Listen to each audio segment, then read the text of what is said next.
성경 인물들 가운데 요셉이라는 사람이 있습니다. 요셉은 우리에게 너무나 잘 알려진 인물입니다. 그는 영적으로 성숙한 사람이었고 예수 그리스도의 모형이라고 불릴 정도로 여러 가지 면에서 우리 예수님하고 많이 닮았습니다. 그런데 저는 성경을 읽을 때마다 요셉 이야기를 대하면은 참 답답하고 안타까운 마음이 들곤 했습니다. 왜? 요셉은 그 어린 나이에 아버지의 품을 떠나서 낯선 땅에서 그런 고생을 해야만 했을까? 하나님께서 요셉이 그런 억울한 일을 당하고 있을 그때에 다 알고 계시면서 왜 보고만 계시고 고난당하는 것을 내버려 두셨을까? 왜 하나님께서 요셉을 형들의 손에서 건져내지 않으셨는가? 왜 하나님은 요셉의 결백을 알고 계시면서 요셉이 누명을 쓰고 감옥에 가는 것을 내버려 두셨는가? 이런 여러 가지 마음속에 의문이 들었습니다. 우리는 완전하신 하나님의 그 뜻과 계획을 이 부족한 인간이 다 깨닫고 다 알 수는 없습니다. 우리는 다만 하나님께서 나와 함께 계시고 하나님께서 선하시다는 그 사실을 믿고 하나님을 신뢰합니다. 종종 제 아내나 제가 살아가는 것이 좀 힘들고 어려울 때 탄식을 하면은 둘째 아들 예성이가 꼭 하는 말이 있습니다. 엄마, 아빠, 하나님은 실수하지 않으시잖아요. 맞아. 하나님은 실수하지 않는 분이지. 하나님의 뜻과 계획이 우리에게 있겠지. 우리는 그렇게 믿고 여러 가지 문제들을 같이 의지하면서 믿음 가운데에서 극복해 왔습니다. 하나님은 모든 것을 알고 계십니다. 하나님은 완전하시고 선하신 분이십니다. 하나님은 우리를 항상 좋은 곳으로 데려가진 않으십니다. 그러나 하나님은 항상 우리를 선하게 인도하신다는 사실을 믿습니다. 제가 성경을 부지런히 읽고 또 다른 성경 말씀과 대조하면서 살펴보던 중에 창세기에서 만난 바로 그 요셉을 시편 말씀에서 다시 만났습니다. 오늘 우리가 읽은 이 본문 시편 105편에 바로 요셉을 다루신 그 하나님이 드러나 있습니다. 하나님께서는 시간과 공간을 뛰어넘어서 일을 하시는 분입니다. 하나님은 사람들의 이성과 논리와 상상력을 뛰어넘어서 일을 하시는 분이십니다. 우리는 다 알지 못하지만 하나님은 멀리서 보고 큰 그림을 그리고 자신의 뜻과 계획을 완성해 나가시는 분이십니다. 오늘 이 시간에 우리는 익히 알고 있는 요셉 이야기를 다시 한번 살펴보고자 합니다. 요셉이 당한 그 고난에 대해서 하나님께서 제게 주신 깨달음을 함께 나누며 또한 하나님의 말씀이 우리에게 주시는 그 은혜를 다 같이 우리 성도들과 함께 누리기를 원합니다. 하나님께서는 요셉을 고난으로 단련시키셨습니다. 하나님께서 왜 요셉에게 고난을 허락했을까요? 그 이유는 요셉이 미성숙했기 때문입니다. 하나님 보시기에 부족한 점이 보였기 때문입니다. 그의 모난 부분과 거칠어진 부분이 하나님 앞에서 매끈하게 다듬어질 필요가 있었기 때문입니다. 우리는 요셉을 대단히 훌륭한 사람이라고 생각합니다. 감히 그에게서 어떤 흠을 찾기가 어려운 사람이라고 생각합니다. 아브라함, 이삭, 야곱, 요셉을 순서대로 늘어놓으면은 아브라함이 믿음의 출발, 시작을 한 사람이라면 요셉은 믿음이 완숙된 경지라고 생각을 합니다. 그러나 요셉이 날 때부터, 어린 소년 시절부터 그렇게 완숙한 사람은 아니었다는 사실을 우리는 기억해야 합니다. 하나님 앞에서 우리 주 하나님께서 보시기에 요셉 역시 부족한 면이 있었습니다. 그 역시 허물이 있는 사람이었습니다. 요셉은 아버지 야곱의 사랑을 받았습니다. 하지만 형들에게는 미움을 받았습니다. 이건 뭘 말할까요? 아버지한테는 칭찬과 사랑을 받는데 형들에게는 미움을 받는다. 형들만의 문제일까요? 요셉에게도 문제가 있다는 걸 알 수 있습니다.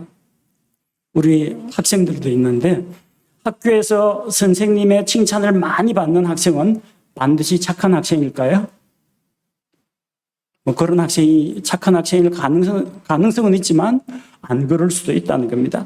선생님한테만 잘 보이고 공부 열심히 하고 말 잘 들으면 선생님은 좋아하거든요.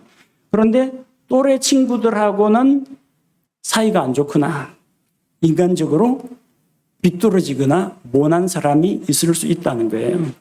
선생님의 기준은 만족시키는데 또래 집단에는 환영받지 못하는 사람이 있다는 겁니다.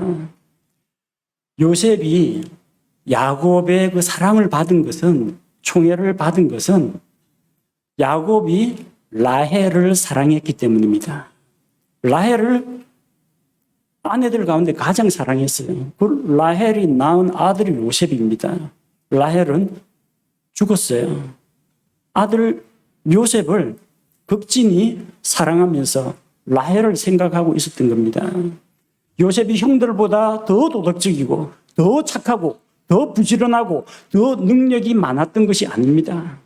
내리사랑이라고 아래쪽으로 내려가면서 어린애, 막내, 밑으로 내려갈수록 사랑하죠. 르벤, 시몬, 레위, 유다보다는 저기 11번째 요셉, 12번째 막내 베냐민, 이런 아들을 더 사랑하는 것이 일반적인 부모의 마음입니다. 작고 연약하고 또 더군다나 사랑하는 아내가 낳아준 아들이기 때문에 사랑한 것입니다. 요셉이 잘나서 사랑받은 게 아니란 겁니다. 여러분, 만약에 자기가 하나님에게는 사랑을 받는데 교회 성도들한테는 형제 자매들하고는 자꾸 부딪히고 걸림이 있다면요, 조용히 하나님 앞에서 기도하면서 자신을 되돌아볼 필요가 있습니다. 내게 혹시 부족한 점은 없는지 한 번쯤 자기를 돌아봐야 됩니다. 그러지 않고 하나님, 사람들은 몰라줘도 하나님은 아시죠? 하나님만은 제 편이죠? 이런 식으로 하나님에게 옮겨 붙어가지고 다른 사람들은 따시키는 이런 외골수 믿음이 되어서는 안 된다는 겁니다. 요셉은 형들의 잘못을 지적해서 아버지에게 일러 바쳤어요.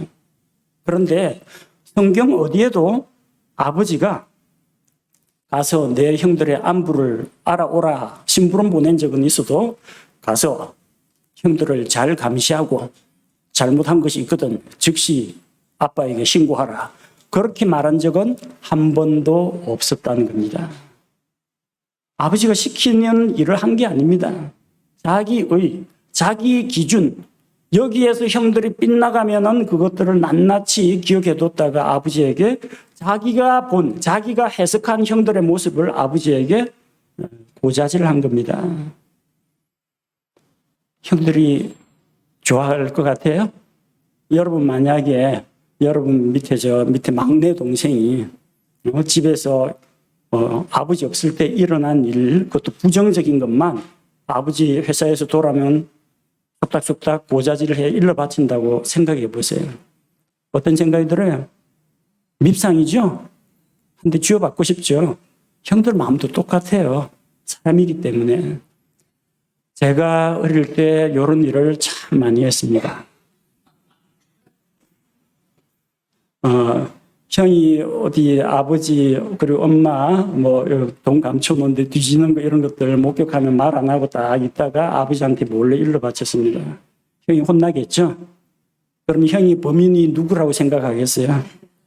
나밖에 없죠 뭐. 형한테 맞습니다. 그럼 아버지한테 얻어맞은 것도 일러 바칩니다. 형 혼냅니다. 그리고 형한테 또 맞습니다. 왜 형한테 맞은 걸 또 아버지한테 일러 바쳐서 이 형을 곤란하게 만드느냐.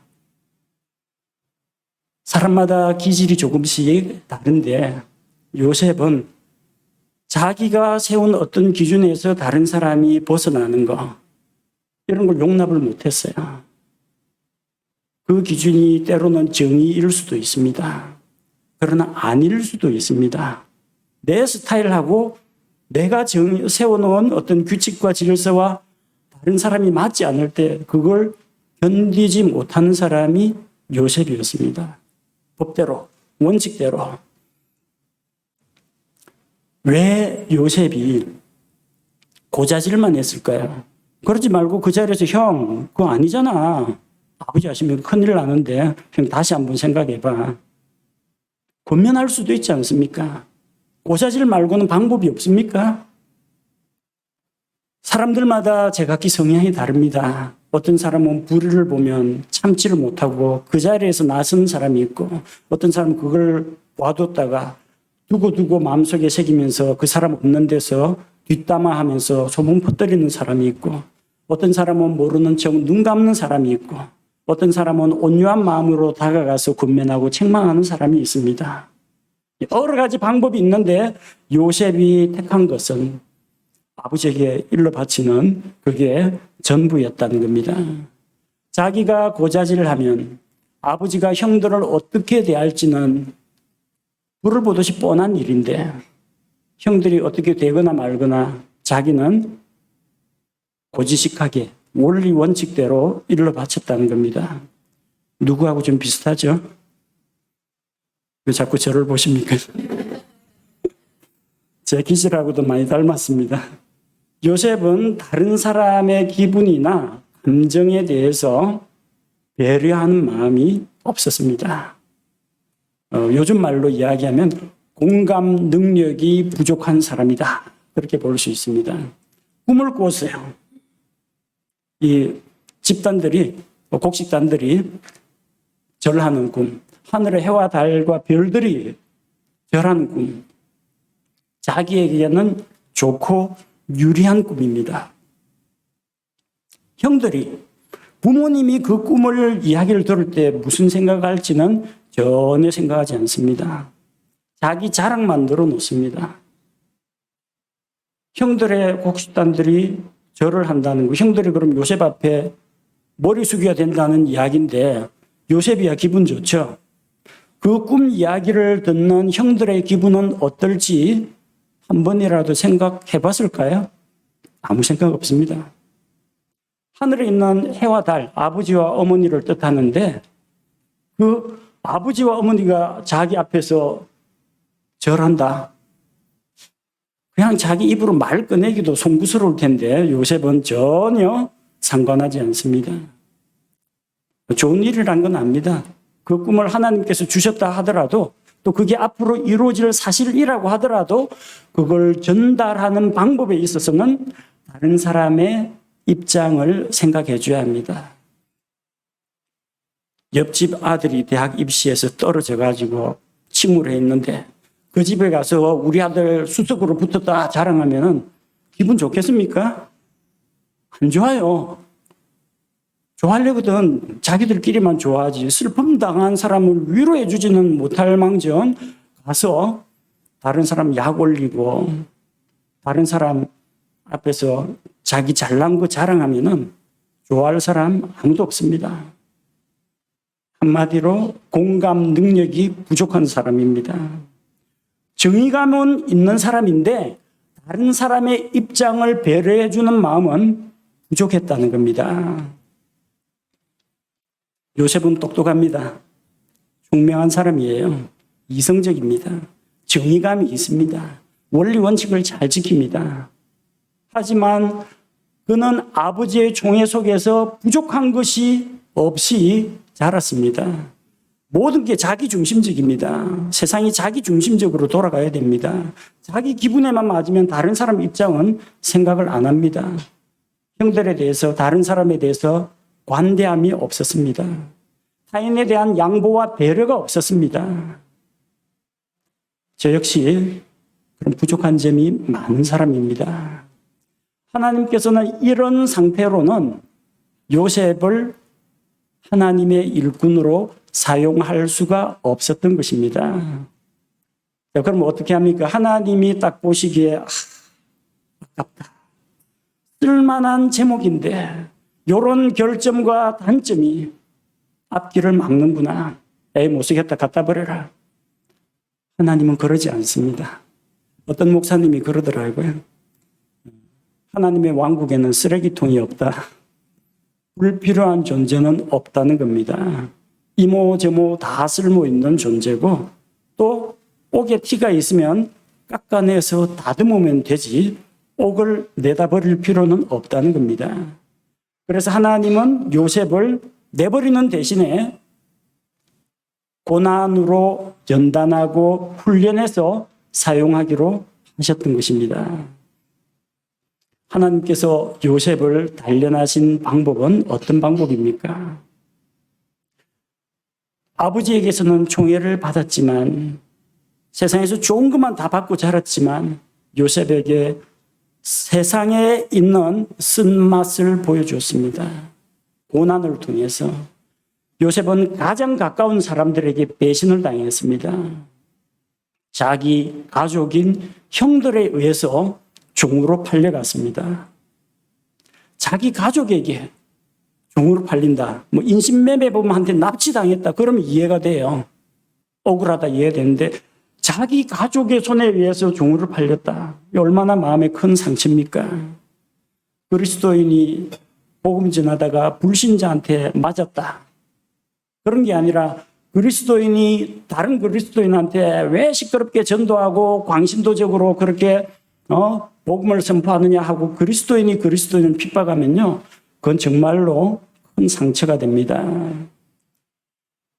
요셉이 아버지에게는 칭찬을 들었지만 형들에게는 미움을 받았습니다. 그리고 요셉은 깨달았습니다. 미움받을 짓을 하면 미움을 받는다. 형들에게 얼마나 밉상이었어요. 그러니까 형들도 요셉을 미워하는 거예요. 형, 나를 왜 미워해? 왜 나를 구덩이에 던져? 네가 밉상 짓을 했으니까 그렇지. 요셉의 그 고난에는 이유가 있습니다.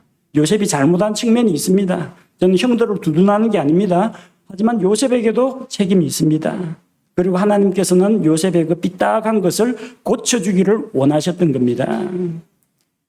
요셉은 또한 자기가 충성을 다 바친 주인에게 배신을 당했습니다.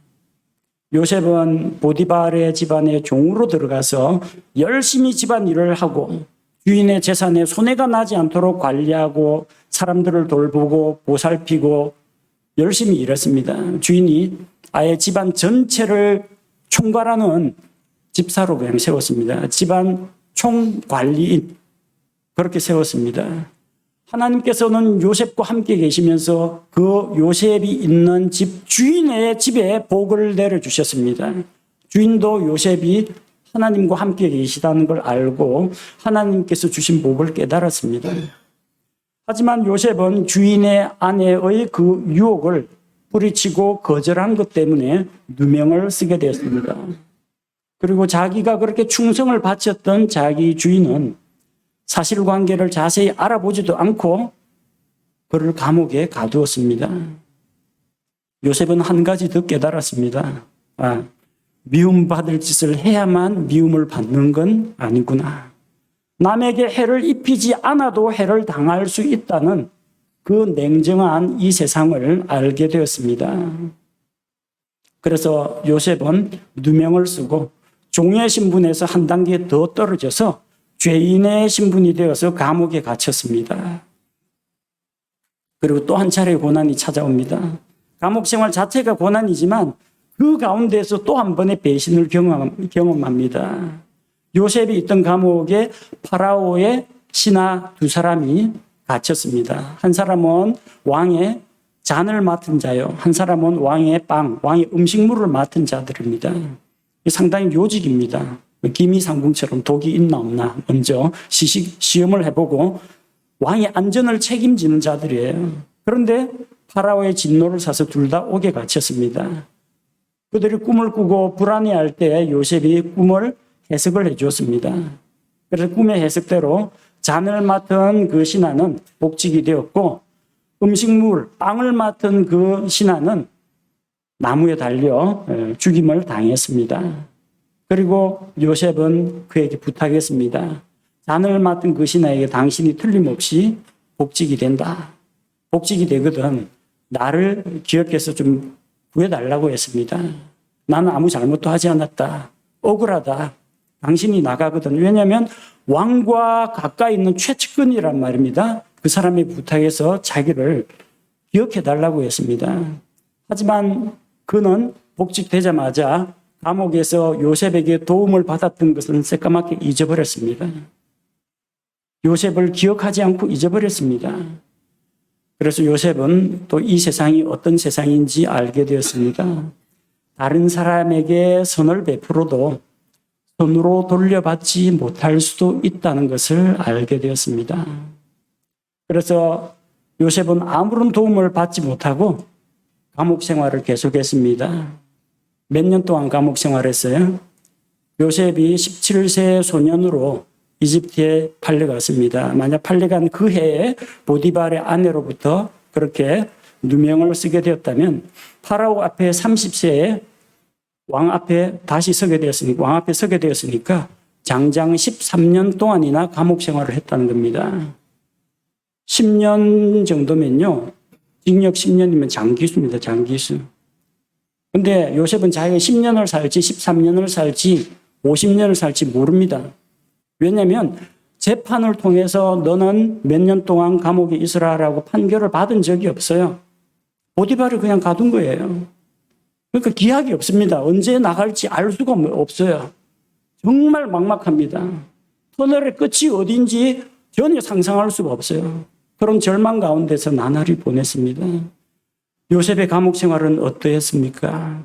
옛날 감옥은 대부분 죄수의 탈출을 막기 위해서 지하에 동굴을 파가지고 감옥을 만듭니다. 어둡습니다. 습기가 찹니다. 햇빛이 들어오지 않습니다. 먹고 마시는 것이 열악합니다. 잠자리도 불편합니다. 그리고 오늘날처럼 위생시설이나 방충시설이 안 돼 있기 때문에 쥐들도 다니고 머리 밑으로 목 뒤로 그냥 바퀴벌레도 기어다니고 그럽니다. 모기나 파리들은 말할 것도 없고요. 요셉은 진짜 죄수들이 우글거리는 곳에서 그들과 함께 생활했습니다. 그 안에서 그는 가진 고생을 다했습니다. 감옥 안에 목욕탕이 있습니까? 화장실이 있습니까? 먹는 것과 배설하는 것이 한 자리에서 같은 장소에서 이루어집니다. 여러 가지 사연을 품은 사람들이 들어오지만 감옥 안에는 흉악한 죄수들이 많이 들어옵니다. 감옥 안에서 자주 폭행사고가 일어납니다. 그 짐승과 같은 범죄자들이 우글거리는 그 속에서 장장 13년 동안이나 정신이 붕괴되지 않고 멘탈 나가지 않고 제정신 차리고 살아서 나온다는 것은 정말로 하나님의 특별한 보살핌이라고 볼 수밖에 없습니다. 요셉은 가족과 연락도 안 됩니다. 편지를 보낼 수도 없습니다. 면회 오는 사람도 없습니다. 외롭고 쓸쓸한 생활을 홀로 해야 했습니다. 낯선 이집트 사람들 다 우상숭배자들입니다. 그들과 말씀을 통해서 하나님 이야기하면서 교제할 수 있는 사람이 아무도 없어요. 외따로 떨어졌어요. 언제 풀려날지 알 수도 없는 희망이 없는 절망의 나날을 보냈습니다. 그러나 감옥 안에서도 가족은 없었지만, 편리한 시설은 없었지만, 좋은 먹거리와 잠자리는 없었지만, 한 가지, 하나님께서 요셉과 함께 계셨다는 것입니다. 요셉은 하나님과 함께 일했습니다. 다양한 상황에서 하나님을 경험했습니다. 감옥 안에서 일어나는 여러 가지 사건, 사고, 분배 이런 문제가 있으면 간수가 전부 다 요셉에게 맡겼습니다. 요셉이 일을 잘하기도 했고, 또 하나님께서 요셉과 함께 계시다는 것을 주변 사람들이 다 보았기 때문입니다. 감옥 안에서 요셉은 고난을 통해서 낮아지는 것을 배웠습니다. 종으로 팔린 게 낮아진 게 아닙니다. 죄인의 신분이 되어서 가장 낮은 땅속 지하에서 정말로 낮고 천한, 비천한 신세가 되어서 낮아지는 것을 배웠습니다. 겸손이 저절로 나옵니다. 형들 앞에서 위세를 떨치고 채색 옷을 자랑하고, 이게 옛날 이야기입니다. 죄수복을 입고 그 안에서 추위와 싸우고 더위를 견디고 온갖 불편을 감수하는 가운데에서 참는 것을 배웠습니다. 또한 그런 환경에 처해 있지만 감옥 안에 있는 간수를 비롯하여 다른 사람들을 섬기고 또 베풀고 상담을 하는 일을 하면서 다른 사람을 돕는 것을 배웠습니다. 옛날 같았으면 어떻게 했을까요? 당신 뭔 일로 들어와서 당신 잘못했네. 벌 받을 만하네. 다른 사람을 비난하고 정죄하는 게 요셉이 제일 잘하는 겁니다. 그런데 어떻게 됐어요? 다른 사람 이야기 들어주고, 마음에 당신 안색이 안 좋은데 뭐 밤에 안 좋은 꿈이라도 꾸었습니까? 친절하게 물어보고 상담을 해주고 하나님의 이름으로 꿈을 해석해주고 이런 일들을 하면서 감옥 생활을 했던 것입니다. 만약에 요셉이 이런 고난을 통해서 연단을 받고 성장하지 못했더라면 하나님께서는 그를 높여주지 않으셨을 것입니다. 그에게 기근으로부터 사람들을 구원하는 그 중차대한 일을 요셉에게 맡기지 않았을 겁니다. 고난 그 자체는 요셉에게 혹독한 시련이었고 뼈아픈 경험이었습니다. 다시는 겪고 싶지 않은 그런 고통이었습니다. 하지만 그런 고난과 고통이 요셉을 더 강하고 더 단단하게, 더 영적으로 성숙하게 그를 다듬어 갔다는 것을 우리는 기억해야 합니다. 그리고 하나님께서 마침내 자신의 뜻과 계획에 따라서 하나님의 정하신 때에 요셉을 고난에서 건져내셨습니다. 왜 요셉을 건져내셨을까요? 그 첫째 이유는 하나님께서 요셉의 기도에 응답하기 위해서입니다. 요셉은 항상 하나님과 함께 했습니다. 창세기 39장을 보면 주께서 요셉과 함께 하심에 그가 형통한 자가 되어 요셉과 함께 하심에 요셉이 형통한 사람이 되었다. 그게 중요한 게 아닙니다. 하나님께서 요셉과 함께 계셨다. 형통은 그 결과물에 불과합니다. 하나님과 함께 있었다는 건 뭘 말합니까? 하나님과 동행했다. 하나님과 교제했다는 이야기입니다. 요셉은 기도의 사람이었습니다. 형들의 손에 의해서 구덩이에 던져졌을 때 누구에게 기도했겠습니까?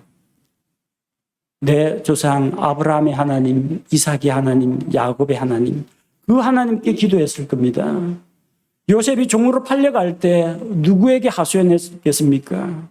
하나님에게 자기의 억울함과 답답함을 호소했을 겁니다. 요셉이 억울한 누명을 쓰게 되었을 때 누구에게 부르짖었겠습니까? 주인에게, 자기에게 누명을 씌운 주인 여자에게 아무런 말도 먹혀들지 않습니다. 모든 것을 알고 계시는 하나님께 부르짖었을 겁니다.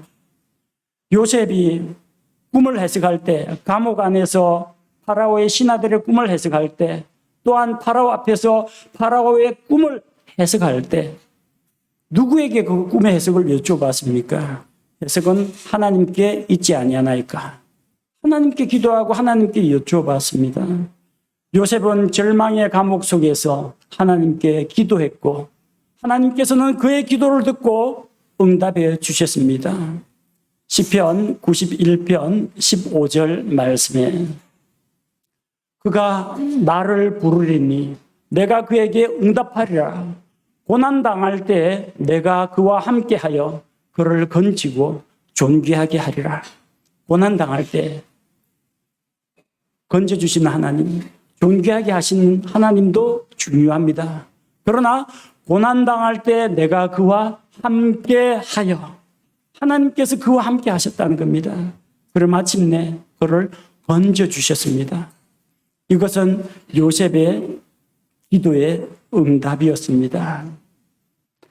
둘째로는 하나님께서 요셉을 고난에서 건져내시는 이유는 하나님께서 요셉의 가족을 위로하기 위해서입니다.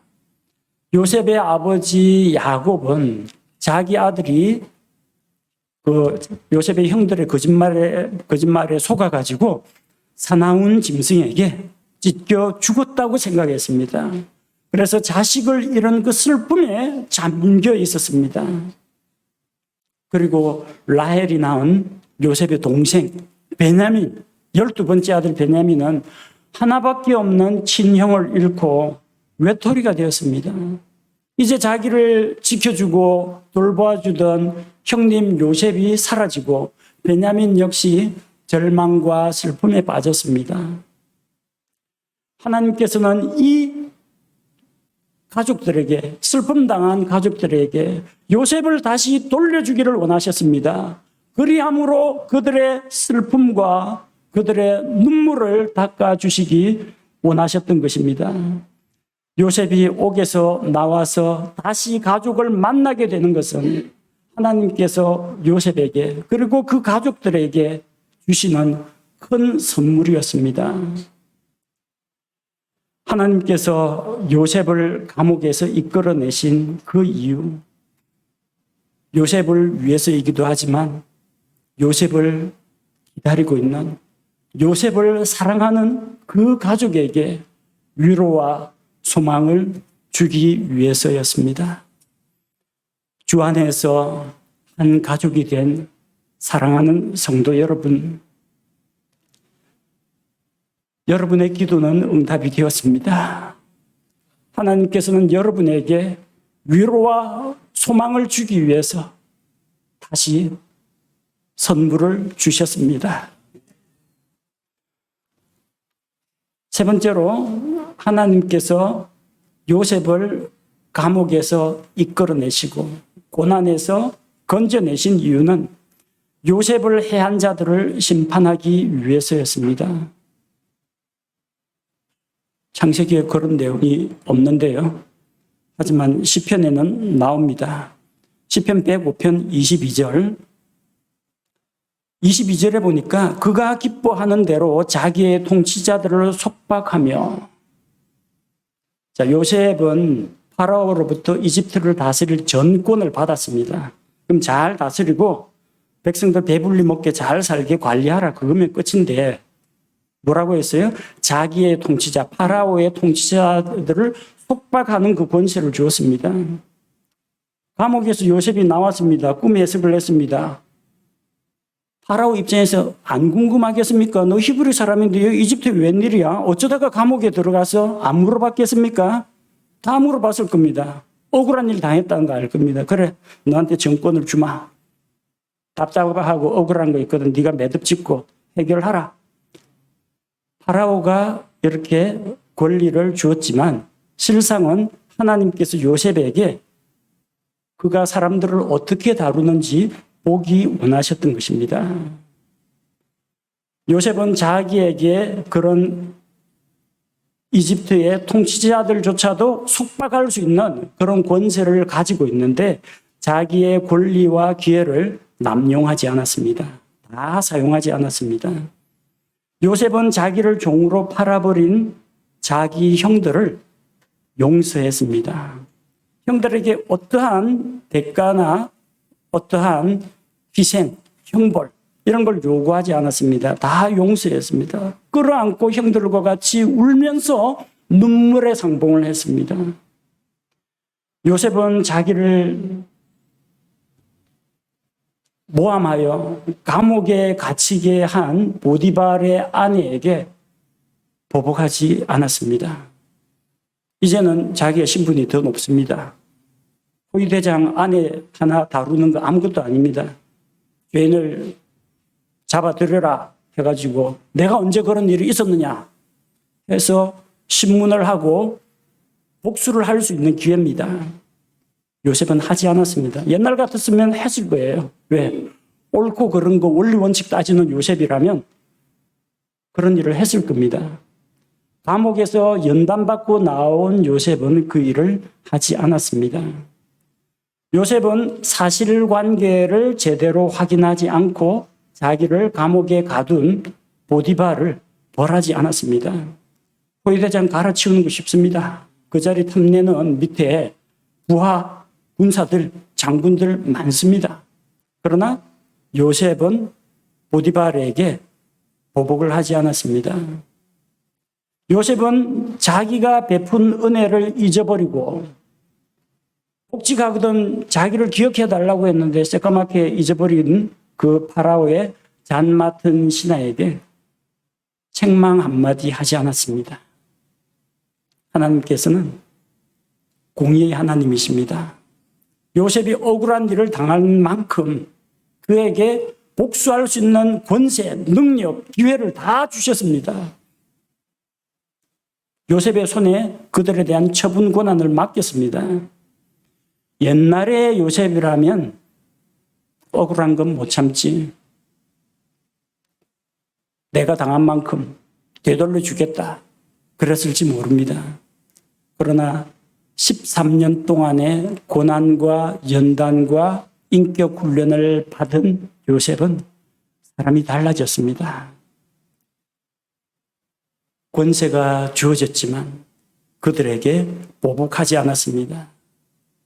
요셉은 그 권세를 가지고 사람들을 응징하는 데 사용한 것이 아니라 사람들을 살리는 일에 사용했던 것입니다.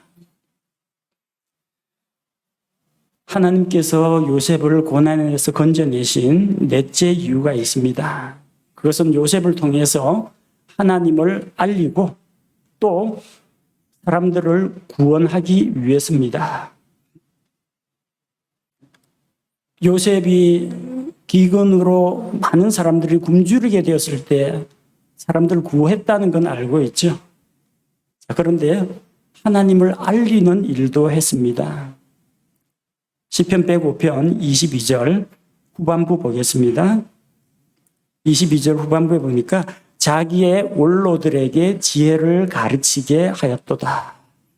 파라오의 원로들, 그리고 파라오의 지혜자들, 파라오의 신하들, 이런 사람들에게 지혜를 가르쳐 이게 했다는 겁니다. 지혜가 무엇입니까? 하나님의 말씀입니다. 지혜가 무엇입니까? 하나님을 두려워하고 그분을 공경하는 것. 그것이 지혜라고 했습니다. 지혜라는 것이 요셉이 과학, 천문학, 수학, 기하학 이런 지식이 있어가지고 학문을 가르쳤다는 이야기가 아니에요. 지혜, 하나님 아는 것을 가르쳤다는 겁니다. 감옥에서 나와서 꿈을 해석할 때 요셉은 자기에게 무슨 대단한 초능력이나 신통력이 있는 것처럼 행시하지 않았습니다. 해석은 하나님께 있지 아니하나이까. 하나님만이 이 꿈을 해석하실 수가 있습니다. 장차 7년 동안의 풍년 뒤에 7년 동안 기근이 올 텐데 하나님께서 이 일을 작정하셨으니 이 모든 풍년과 기근 모든 것이 하나님의 손에 달렸다는 것을 파라오와 파라오의 신하들 앞에서 선포했습니다. 그는 이집트에 하나님의 말씀, 하나님의 지혜를 전하는 일을 했습니다. 그러기 위해서는 옥에서 나와야 했습니다.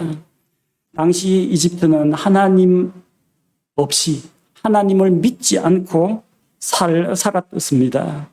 이집트는 비옥한 땅과 풍부한 수자원을 가진 풍요로운 땅이었습니다. 정기적으로 나일강이 범람을 하는데 그 범람을 하면서 강 밑에 있던 토사들, 비옥한 흙들이 전부 이집트 그 델타 삼각주 평야에 쫙 뿌려집니다.